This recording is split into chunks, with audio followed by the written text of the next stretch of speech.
Hello everyone and welcome back to Let's Play Hattrick with me, Alpha Pi Omega and FC Pigneto. So, another week has passed and we are sticking to our plan. So what happened? Well, we played a match with Pepperoni FC on their stadium. We played it cool, which was pretty much just giving them the match, and they took advantage of it and won 2-0. The good and interesting news is that nearly 400,000 euro came out of the match, meaning that once we get a bit more fans in our club, the numbers of visitors are just gonna skyrocket. It's also probably because of Pepperoni being, the leaders of the table, so they get a huge boost. But yeah, I'm looking forward to meeting them on our stadium, where we are going to reap the rewards of their presence. No one was hurt during the match. We just had some yellow cards, but Casimir is ours. He got a yellow card, but it's nothing really that bad. Anything else? Well, it was just a good match. When we compare our stats with Pepperoni, you can see that we are in a completely different ballpark. Their midfield was stronger than ours, but frankly, we played it cool. But their right defense, central defense, and left defense is just out of this world. There's nothing we could really do against them. Well, kind of interesting that their attack is very weak, so I'm even considering. I haven't checked that. Did they play? No, they had 5-4-1. That's an interesting setup. I haven't really seen that yet, I think. No? Well, why not? Why not? It was fun.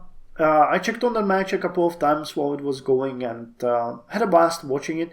I think that we held our part of the match really well, considering, the stats. We even got 4 chances. We haven't turned either, but really had a pretty decent position here, so nothing to complain about. The result of the match actually means that we have lost 1 spot, so we dropped to position number 4, but next week we are playing against Ora Cipenzo on our stadium, meaning that once we win that one, we are going to jump to 9 points and they will still be at 6, solidifying our position in the middle of the table. And I hope that's gonna work. We'll have to make sure that once we play with Ora Cipenzo next time on their stadium, we're gonna be ready and able to have a match of the season as well. Where is that gonna be? Okay, week 9. That's actually really close. So we're playing with you here. Then we're playing with Sirop Nibik.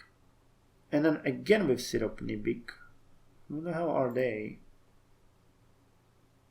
Okay, so they're one of the strongest teams. So there's probably not much we can do against them.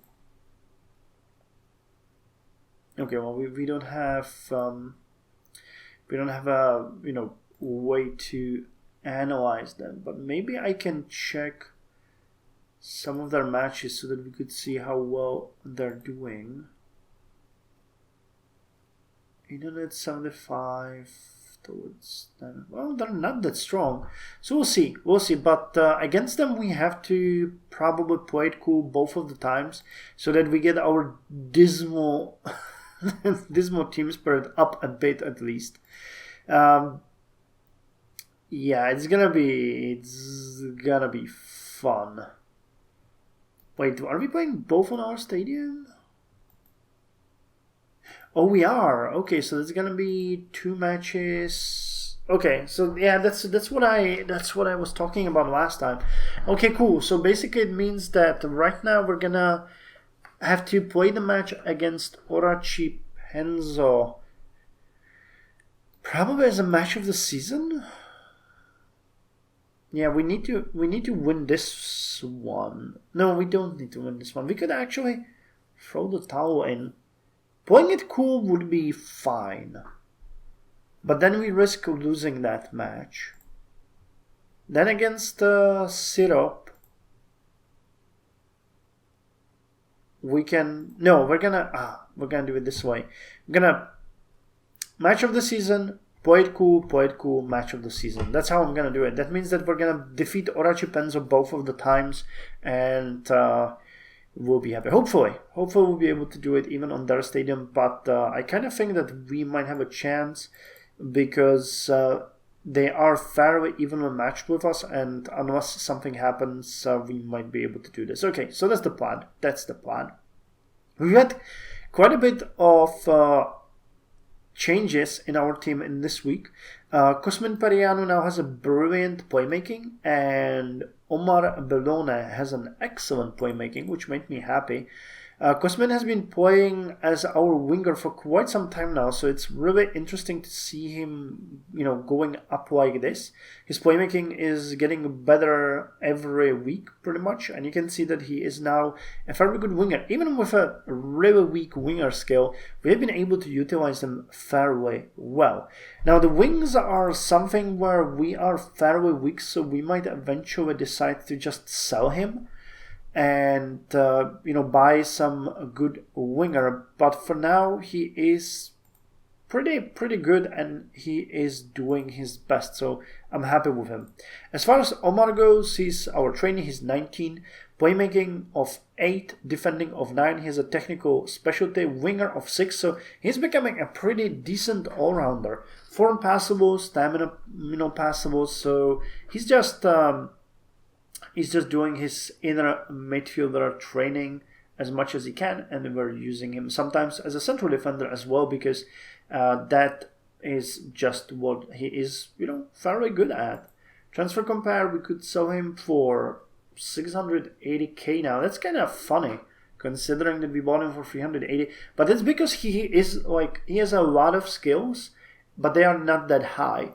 Usually the game leans towards people who have one really super high skill, and that you can capitalize on. But once we get him to a decent level, around 22, 23 years of age, he can have even playmaking of say 15 and defending of 9. He's going to be extremely valuable, especially because he has a specialty. So I'm looking forward to that.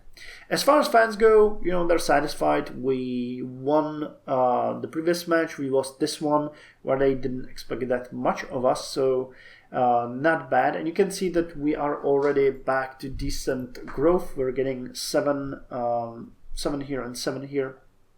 So that little drop we had in fans has been recovered, and we are already growing again. So soon we will pass the 1600 fans mark. I'm looking forward to that because that's going to be really good. And by the next season we are going to get a decent benefit. Now, the reason again why I'm speaking about the fans all the time is that they are the more fans you have in your club, the more people come to your match. And it's not exactly a 1-to-1 ratio. I think there's like an exponential